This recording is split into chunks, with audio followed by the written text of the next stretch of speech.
Тыңдаған жанды елітіп әкететін, жаныңа жылу сыйлайтын тамаша әннің бірі «Гауһар тас». Бұл ән өмірге қалай келген, кім шығарған? Жұртшылық «Гауһар тасты» халық әні деп қабылдаса, зерттеушілер сегіз серінің туындысы екенін айтады. Өнердің айналасында жүріп әннің табиғатын түсінетін жандар «Гауһар тасты» ерекше құбылысқа ие ән екенін бірден айтады. Бір қызығы, бұл басқа емес, сыр топырағында сыр сұлуына арналып шығарылған туынды. Мұны біреу білсе, біреу білмейді. Ажарың ашық екен атқан таңдай, нұрлы екен екі көзің жаққан шамдай. Анаңнан сені тапқан айналайын, күлім көз, оймақ ауыз, жазық маңдай деп басталатын әйгілі «Гауһар тас» ән көпшілік жақсы біледі. Бұл жазушы Дулат Исабековке көркем шығарма жазуға сеп болған, шабыттандырған, қанаттандырған ән. Қазақтың алғашқы ғарышкері Тоқтар Әубәкіровтың көңіл түкпіріндегі сағынышын басқан, ұлы далаға деген махаббатын еселей түскен туынды. «Гауһар тастың» қаншалықты бағалы екенін біз айтпай-ақ қояйық, бірақ халық мұрасына айналған қазына өмірге қалай келді, ол кімге арналды, қай жерде шықты? Күні кешеге дейін оны халық әні деп келдік, одан Жарылқапберлінің әні деп шатастық. Алайда «Гауһар тас» халық әні де Жарылқапберлінің де әні емес, иесі сегіз сері болып шықты. Сегіз сері азан шақырып қойған аты Мұхаммед Ханафия 1818 жылы қазіргі солтүстік Қазақстан облысы Жамбыл ауданының төңірегінде дүниеге келген. Ұлы жүз Керей руының Ашамайлы аталығына шыққан. Әкесі Бахрам батыр палуан, Құралайды көзден ататын мерген әрі өнерлі кісі болған. Ол исі қазаққа тым мәлім Шақшақ бидің баласы екен. Ал анасы Жамалды елге белгілі Қарауыл Ханайдың немересі дейді. Бірақ Бахрам мен Жамал баласының болашағын көре алмай кетеді. Әке-шешеден 8 жасқа жетпей айрылған Мұхаммед Ханафия атасы Шақшақтың тәрбиесінде қалады. Сырым да толы осы Шақшақ бидің туған жиені көрінеді. Мұхаммед Ханафия жастайынан ақын, әнші бала атанады. Ауылдағы медреседе оқып, арабша хат таныған немересін Шақшақ би Қызылжардағы орыс қазақ мектебіне береді. Талантты, сабаққа алғыр, білімге құштар бала сан қырлы өнерімен көзге түсіп, жиын тойдың сәніне айналады. Сегіз сері атануының себебі қазақтың сегіз қырлы бір сырлы деген теңеу сөзінен шықса керек. Мұхаммед Ханафия мектепті өте жақсы бітіреді. Керемет әнші әрі ақын, әрі палуан бозбаланы жұрт той думанға шақырып өнерін тамашалайды. Атақты Шыңғыс Уәлиханов нәрестелі болғанда ұлан-асыр той жасайды. Міне сол тойға сегіз сері арнайы шақыртылады. Жас жігіттің кереметтей талантына риза болған Шыңғыс нәрестеге сегіз серідей болсын деп Мұхаммед Ханафия деп ат қояды. Бұл кейін Шоқан аталынып кеткен әйгілі Шоқан Уәлиханов еді. Тағы бір мысал, Балқожа би немересі Ыбырайды 9 жасында қалаға оқуға аттандырарда, сегіз серіні арнайы шақырып, балаға батасын алған. Сегіз серінің лебесі қабыл болып, білімге бет бұрған Ыбырай Алтынсариннің кейін кім болғанын бүкіл қазақ елі біледі. Қызылжардағы мектепті тауысқан сегіз серіні атасы Шақшақ би Омбыдағы әскери училищеге түсіреді. Осында ол араб, парсы, шағатай тілдерін меңгереді. Училищені үздік бітірген орыс армиясының жас офицері генерал-губернатор Горчаковтың қарамағына қызмет етуге жіберіледі. Жазалаушы отрядтың құрамына енген сегіз сері өз халқына қарсы оқ атудан бас тартады. Патша өкіметінің отарлау саясатына қарсы шығады. Енді оны Ресей билігі арадағы келіссөзбен бітімгершілікке пайдаланғысы келеді. Бұл міндетті де қаламаған ол ақыры сезікті ретінде аңдуға түседі. Басына қауіп төнеді.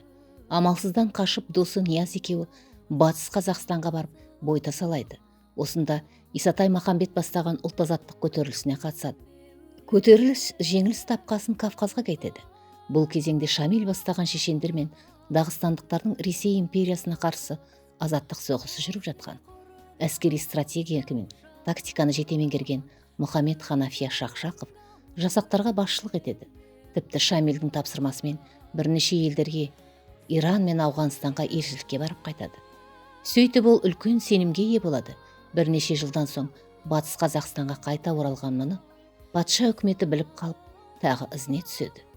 8 сері енді жайықтан сыр бойына қарай ойысады. Әңгіменің ауанын Гауһартас әніне қайта бұрайық. 8 сері Бахрамұлы сыр бойын мекен еткен Бахтияр деген кісінің Мақпал атты қызына ғашық болған. Оның бұл сұлуға арнап шығарған бірнеше әні де бар. Гауһартас соның бірі. Бұл әннің тарихын зерттеушілер оның шын ғашық болған, құлай сүйген адамның жүрегінен шыққан жыр екенін айтады. Екеуінің махаббаты тіпті аңызға айналған. Ажары да, қылығы да көңілін баурап алған сері қызға арнап әуелі Мақпал атты бір ән шығарады.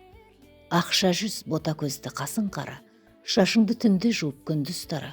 Ниязбенен екеуміз келген шақта, Мақпалжан бұлғақтамай бізге қара дейді. Бұл 8-дің Мақпалға жаңа ынтыққан кезінде шығарылған әні секілді. Мақпал мен 8 сері бірін-бір сүйеді. Қызды ақын Гауһарға теңеген. Беу-беу Гауһартас, құсни құрдас Раушан. Мәтіндегі құсни Раушан дегендер Мақпал қыздың құрбылары көрінеді.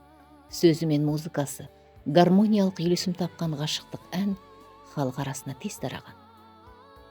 Бірде Қоқанның Жабы деген қарақшысы Бахтияр байдың жылқыларын барымталап, Мақпалды құсни Раушанмен қоса тағы да 16 қызды басып алып кетеді. Мұны естіген 8 сері өзінің достарымен бірге қарақшыларды қуады.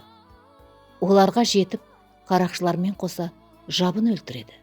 Қыздарды босатып, жылқыларды кейін қайтарып жатқанда, қарақшылардың өлмей тірі қалғаны топ қыздарға қарата бірнеше жебе тартады. Жебенің бірі Мақпалға тиеді.